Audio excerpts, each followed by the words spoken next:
자, 19강입니다. 하나인 믿음이라는 제목의 책 19번째 강독을 시작하겠습니다. 93쪽 중간 패러그래프입니다. 오늘의 신문제예요. 오늘의 신문제.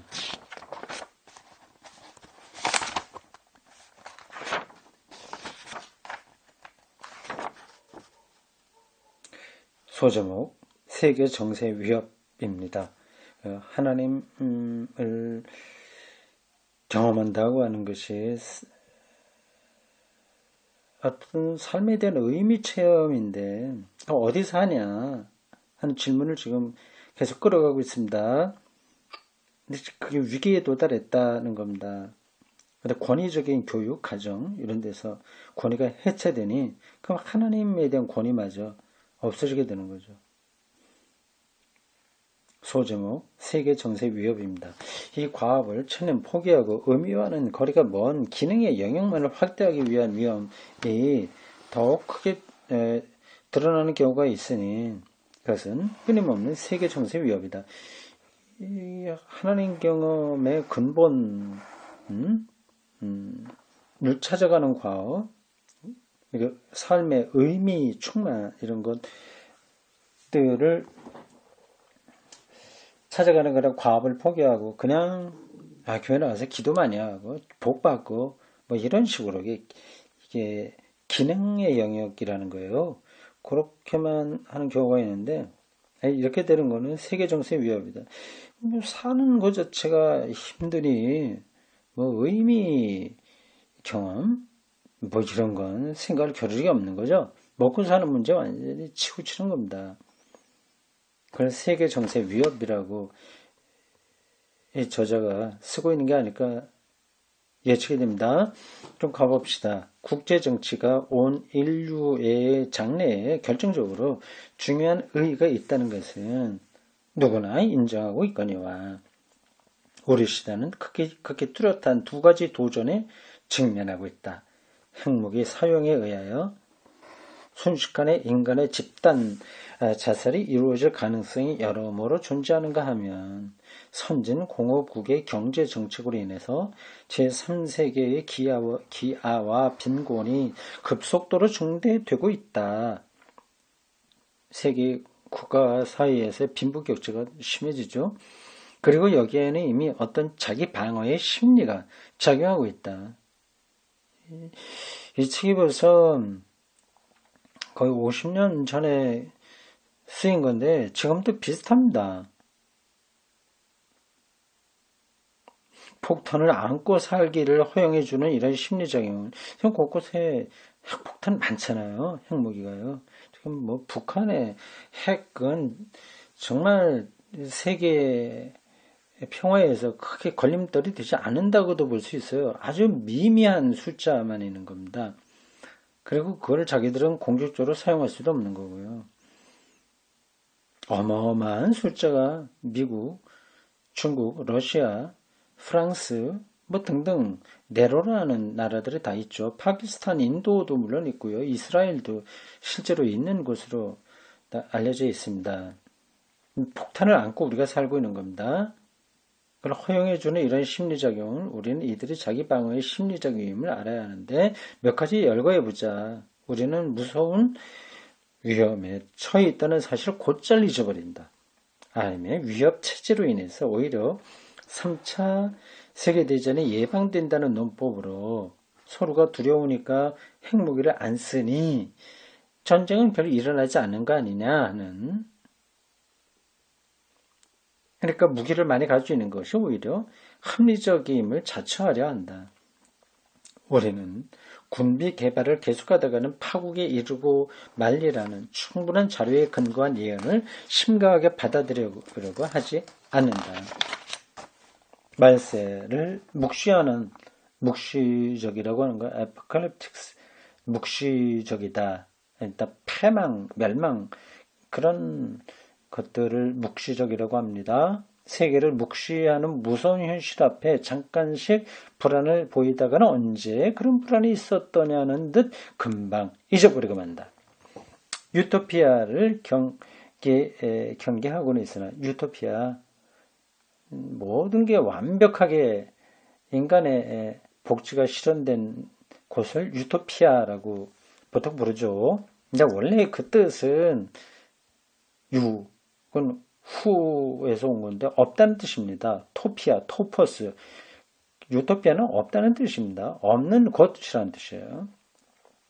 역설적이죠. 없는 곳을 그리워하는 것. 그게 유토피아니즘입니다. 유토피아를 그리워하는 거죠. 하도 이 세상이 불안하니까 유토피아를 찾게 됩니다. 기독교의 첨단 개념들 자칫하면 유토피아 사상하고 흡사해질 수 있습니다. 유토피아를 경계하고는 있으나 그 논거는 사람들이란 의리 그런 것이다 정도가 고적이다. 갖가지 형태로 평화를 연구하고는 있으나 그걸 빗다면 이 일에 종사하는 사람들을 공산당의 앞잡이라고 헐뜯고 있다. 네, 평화를 이야기하면 이건 공산당이나 그렇게 하는 거야. 무기를 통해서 실질적으로는 평화를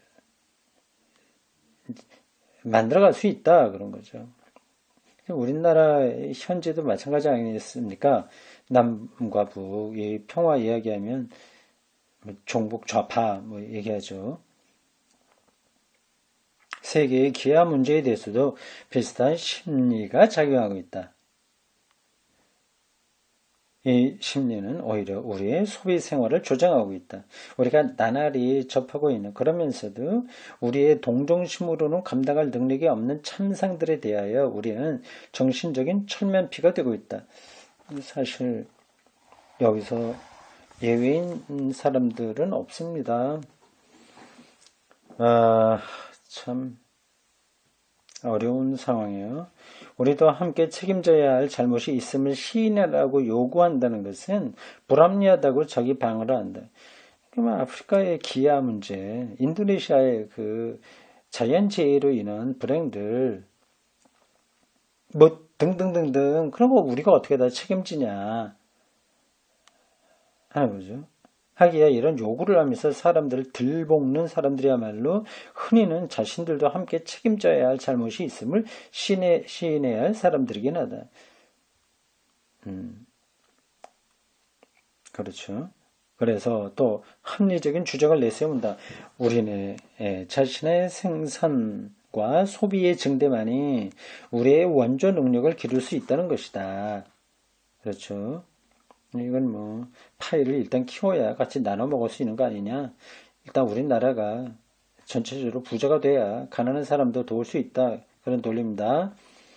나라마다 각기 발전의 단계가 다르다고 하는 점을 지적하고 당분간은 부익부 빈빈이라는 격차의 증대가 불가피하다는 결론을 내린다.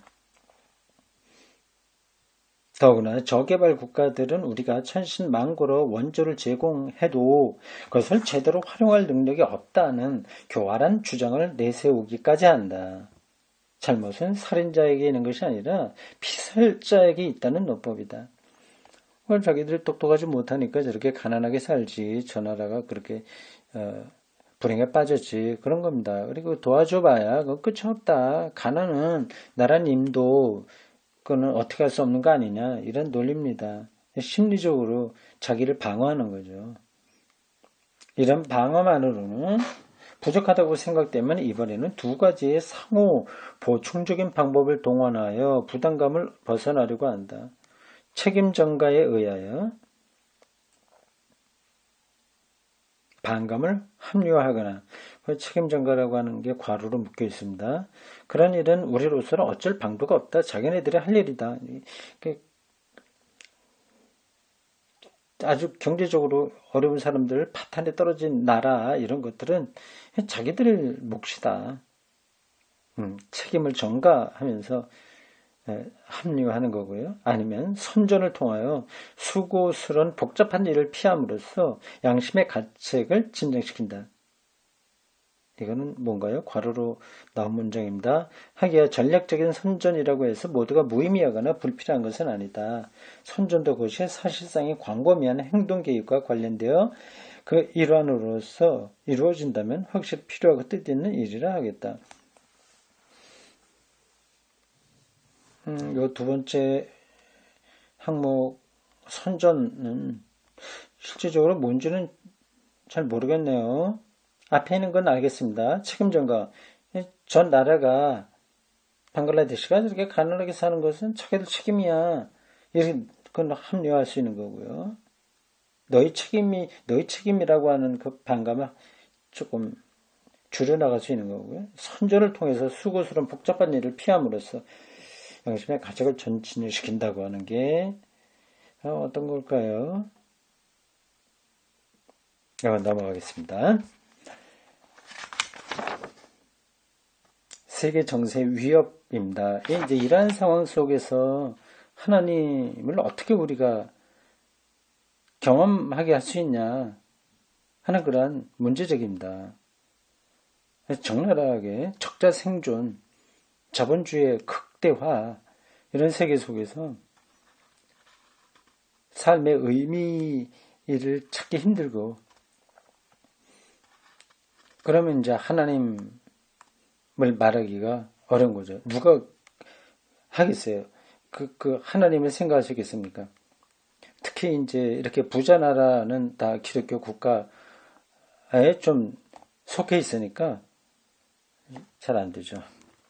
다음 신의 죽음 94쪽 밑에 세째 줄입니다.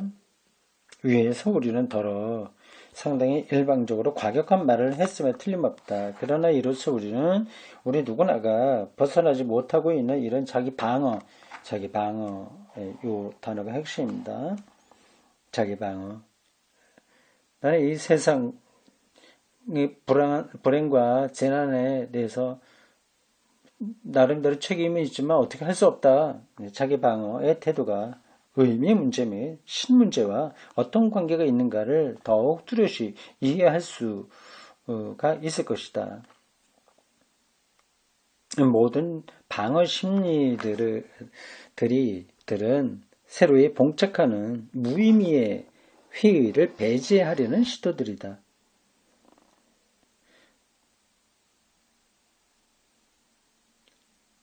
이미 말한 바와 같이 무의미의 회의.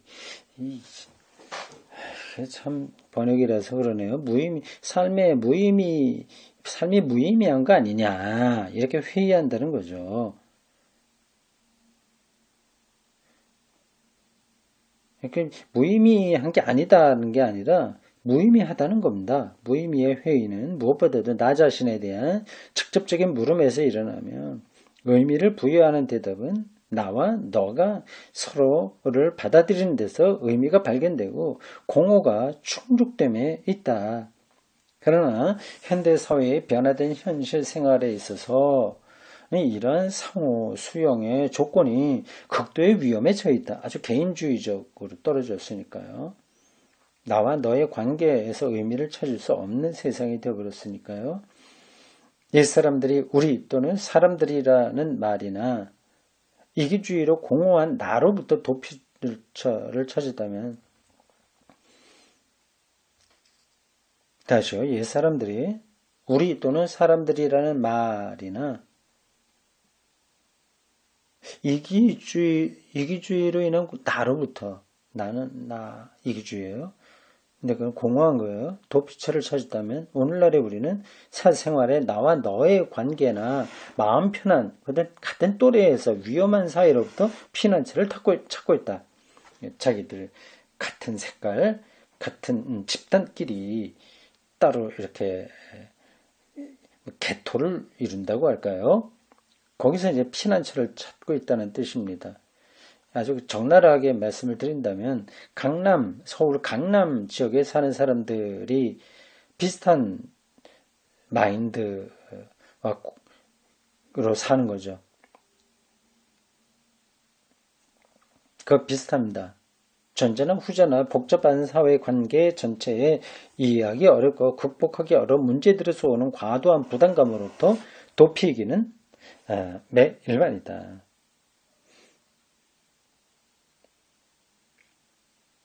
옛사람들이 우리 또는 사람들이라는 말로 도피처를 찾았고 오늘날은 같은 또래에서 도피처를 찾았는데 비슷한 얘기라는 거죠. 그런데 이 도피 역시 결국은 과도한 부담을 낳는다. 순전히 사생활에만 고립된 나와 너의 관계나 순전히 사생활에 프라이버시 거기에만 고립된 나와 너의 관계나 자기들끼리만의 같은 또래의 관계는 이미 지적한 바와 같이 그 자체만으로는 의미를 추구하는 인간의 기대를 충족시킬 수 없고 보다 큰 전체와의 관계 속에서만 이러한 소집단에게도 존재의 가치와 활동 능력이 주어질 수 있기 때문이다.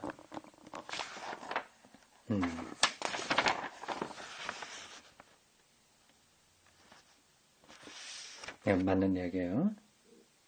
오늘의 세계가 이런 노력을 이미 시작한 것은 사실이다. 그러나 아직도 현실은 무의미의 회의를 확인하는 데서 그치고 말기가 쉽다.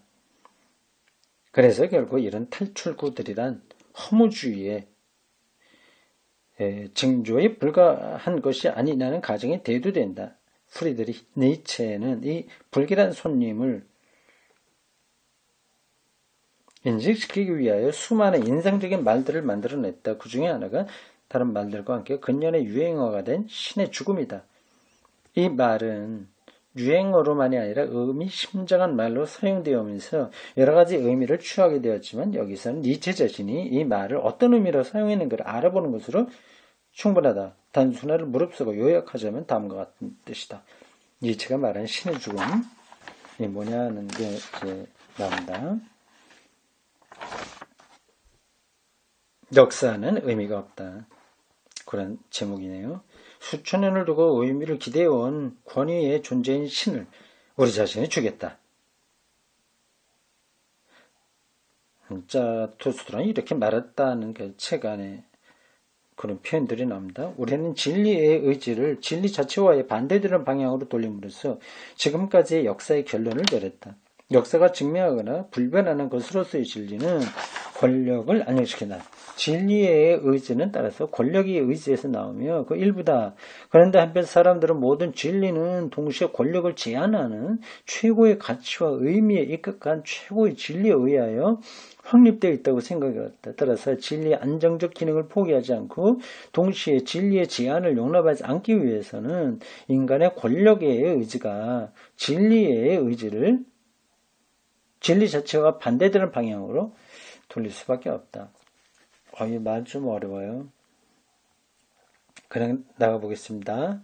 그러면 이렇게 역사의 결론을 내릴 때 어떤 현상이 나타나는가? 첫째로 나타나는 것은 근본적인 비판이다. 이것은 곧 과학을 의미한다. 과학은 전체의 근본과 목적을 모른다. 그렇죠. 그냥 과학의 길을 가는 거죠. 세계 이면의 모든 세계들을 단호히 배격한다. 세계 말고 또 하나 뭐 어떤 그 다른 나라가 있는 거, 세계에 있는 것처럼 하는 거, 배격한다. 실증적으로 확인되는 것만 본다는 거예요. 우리는 어디로 가고 있는가? 태양계를 버리고 우리는 가면서 넘어지지 않는가? 그것도 뒤로, 옆으로, 앞으로, 사방으로 우리는 끝없는 허무 속을 헤매고 있지 않은가? 이런 허무의 고통을 무릅쓰는 사람만이 수동적인 허무주의에서 능동적인 허무주의로 전환할 수 있다. 장래의 고급 역사의 인간은 의미 없는 세계에 의미를 부여해야 한다. 그러나 우선 근본적인 비판에 의하여 모든 도피구부터 바꿔봐야 된다. 반감, 감정의 반대, 감정의 반대, 도피구만이 아니라 행동의 도피구도 막아야 된다. 도피구, 신으로 이렇게 도피하는 거 이런 거 막자는 얘기로 보여요. 역사는 그 자체의 목적을 가진 의지할 만한 내적인 정신을 가지고 있다. 정신, 가이스트입니다. 여기서 니체는 역사 안에 점진적으로 발현하는 정신이라는 해결의 이론을 상기시킨다. 그러나 막스를 언급한 일은 없다. 니체가 막스 말 없이 정신, 가이스트를 말했다는 거죠. 니체는 사회주의를 멸시한다. 아, 그래요? 니체에 의하면 해결이 믿는 역사는 정신의 책임을 지우는데 사회주의는 지배자들에게 책임을 지우고 있다. 그래서 우리의 배우 시대는 이게 배우 시대가 무슨 뜻이에요? 한자로 써놨는데 이거 정말 무슨 말인지 모르겠는데 우는 우울하다 할 때 우자 같은데 배우 시대는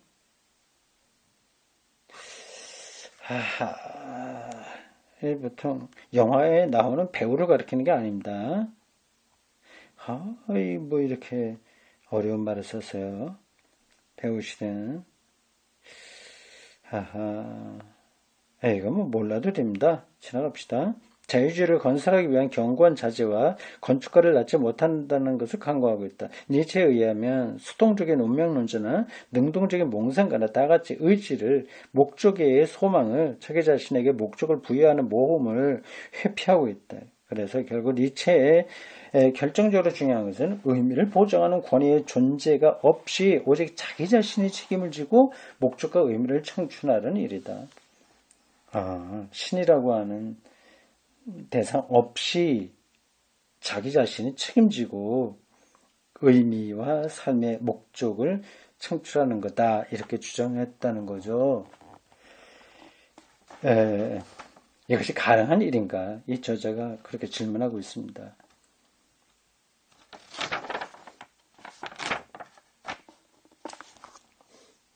신이 없이 자기 자신이, 그리고 사회주의적인 것도 부정하면서 개인이 의미를 창출할 수 있겠나 하는 거죠. 니체는 그래야 된다고 보는데 이 저자는 아니다고 말하는 거겠죠. 다음 소제목 허무주의입니다. 니체의 반대자나 추종자는 모두가 그의 허무주의적 결론을 피해보려고 거듭 애를 썼다.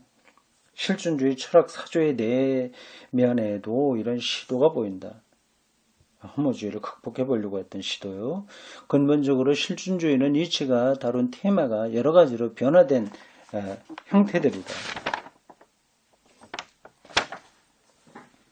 가령 사르트르는 책임있게 행동하는 인간으로서 산다는 것이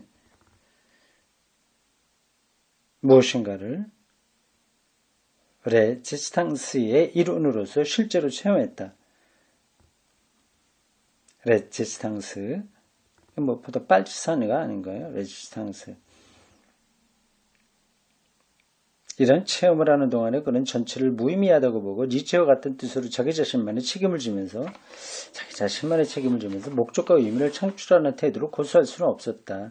물론 그는 역사가 그 자체 이외에 또는 이상의 의미를 가지고 있다고 생각지는 않는다. 그러나 그 역사에서 칸트의 사상과 밀접한 관계가 있는 목적의 나라를 기대하고 있으며 어떻게 하여 혁명이 그 나라의 도래 조건이 되는가를 묻고 있다. 행동을 원하는 혁명가라면 역사적 사건들을 법칙 없는 우연한 결과로 볼 수가 없다.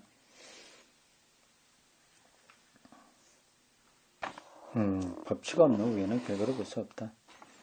법칙에 의해서만 역사가 돌아갈까요?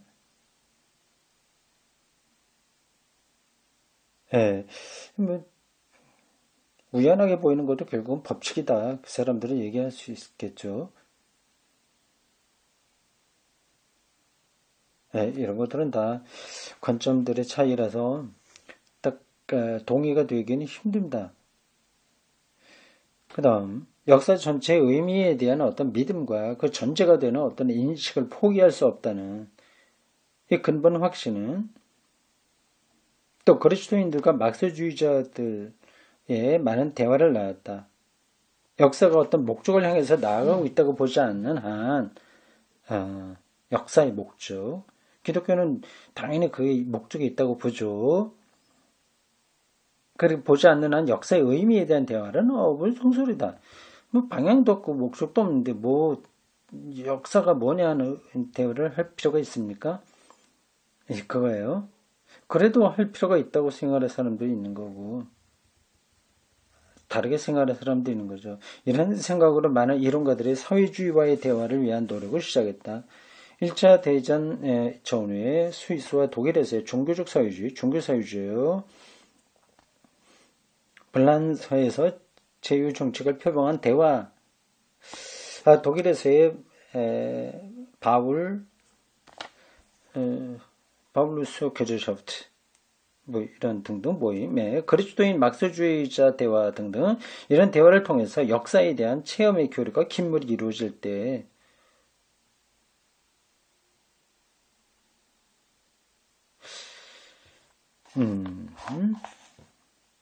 때에는 역사의 의미가 그야말로 뚜렷이 드러나는 것 같았다. 온갖 퇴보의 현상도 있지만 그래도 역사는 어떤 성취를 향하여 진보하고 있음을 부인할 수 없는 것 같았다. 새로운 전환과 새 출발의 길이 역사의 일부로서 나타나는 것 같았다. 그러나 회의의 소리가 영영 잠잠해질 수 있었던 것은 아니다. 뭐 그래봤자 그게 무슨 의미가 있냐 이런 회의죠. 한때는 그리스도인과 막스주의와의 대화가 있으면 의뢰 인간을 구원한다면서 비인간적인 행위를 자행하고 비인간적인 체계를 만들어낸 양편의 과거가 말썽거리가 됐다. 기독교에서도 뭐 종교 재판하면서 그런 것들이요. 또 근년에 우리는 갖가지 환멸을 겪은 나머지 역사의 의미에 대해서 낙관적이 아니라 냉담한 태도를 취하게 되었다.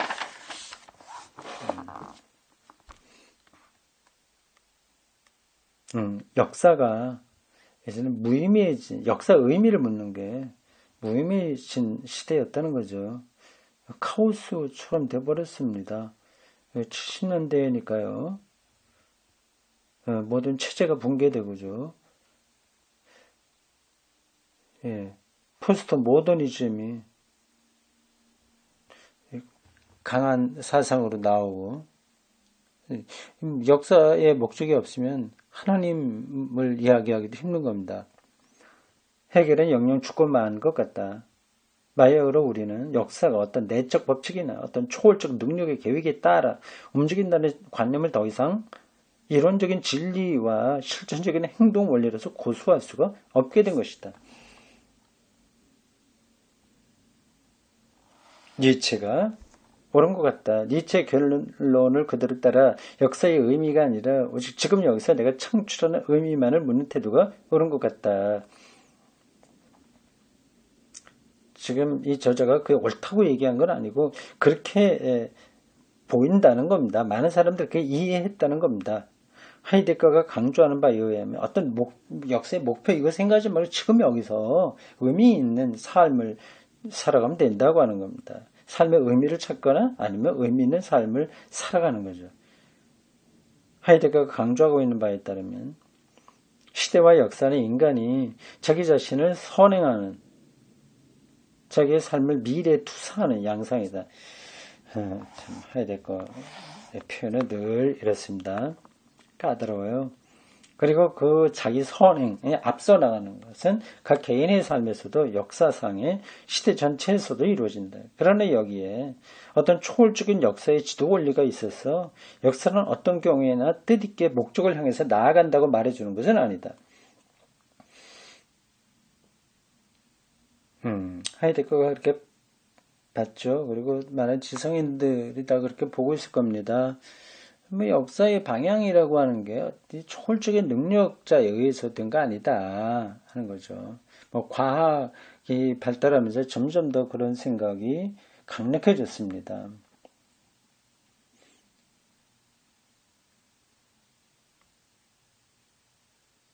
네, 사회적으로도 그렇고 과학적으로도 그렇고 하나님을 말할 만한 장소를 찾기 어려워진 상황이라는 거죠.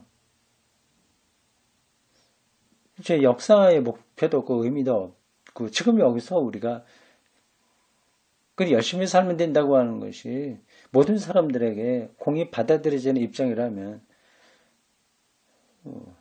하나님 왜 필요하겠어요?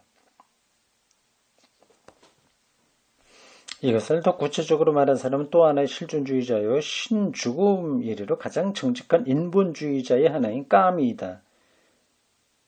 까미 1913년에서 1960년 일찍 죽었네요. 57살에 죽었네요. 57살이 아니라 47살에 죽었네요. 까미가 일찍 죽었습니다. 그렇게 됐어요. 좀 나이 좀 들었을 거라고 생각했는데 그에 의하면 우리가 할 일은 모름지기 부조리를 백일하게 드러내는 일이다. 끝내는 성공하리라는 기약도 없이 끊임없이 반복하여 돌을 산 위로 끌어올리는 굴려 올리는 시지프스 신화에서처럼 우리도 오늘 여기서 자유와 권리를 아낀 인간들을 위하여 나서서 인간사인 운명을 인간들 가운데서 처리되어야 할 일로 만드는 것. 이것만이 우리가 해야 될 일이다. 강력한 휴머니스트죠. 하나님의 뜻 이런 게 얘기하지 말고 지금 여기서 인간답게 살게 하는 거 최선이다고 하는 겁니다.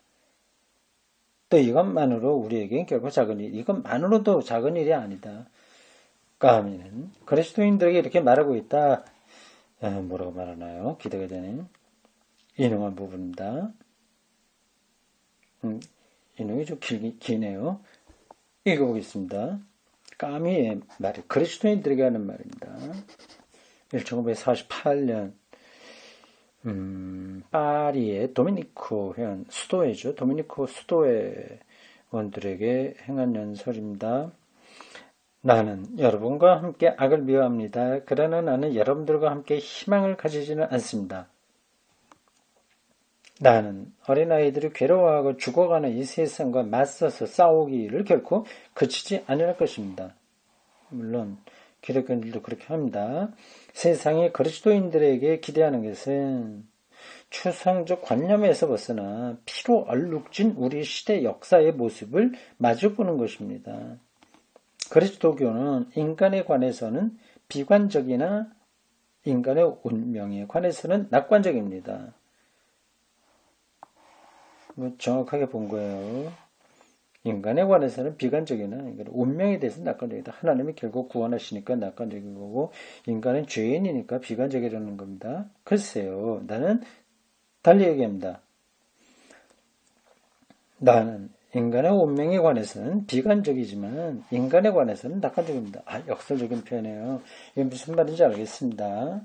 운명이 어떻게 될지 모르니까 다 핵폭탄으로 다 멸망하거나 생태가 파괴돼서 다 죽을지 운명 전체로 보면 비관적이지만 지금 여기서 우리가 박애적으로 살 수 있다고 하는 점에서 낙관적이다. 그러네요. 기독교가 말하는 거하고는 정반대라는 것을 수도에 가서 이렇게 말하고 있습니다. 아마 세상에서 어린이들의 고통을 없애지는 못할지도 모르겠습니다. 그러나 고통받는 어린이들의 수를 줄일 수는 있습니다. 그런데 여러분이 우리에게 이런 일을 도와주지 않는다면 누가 도와주겠습니까? 종종 가슴 아프게도 생각하고 있는 일입니다만 그리스도인들 모름지기 이 일을 하기로 결심해야 할 줄 압니다.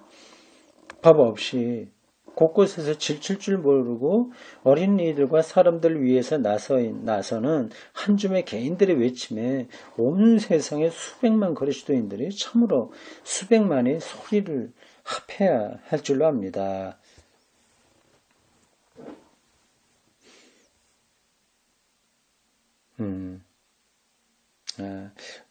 오늘 읽어도 아주 감동적인 연설의 한 대목입니다. 네, 여기까지입니다.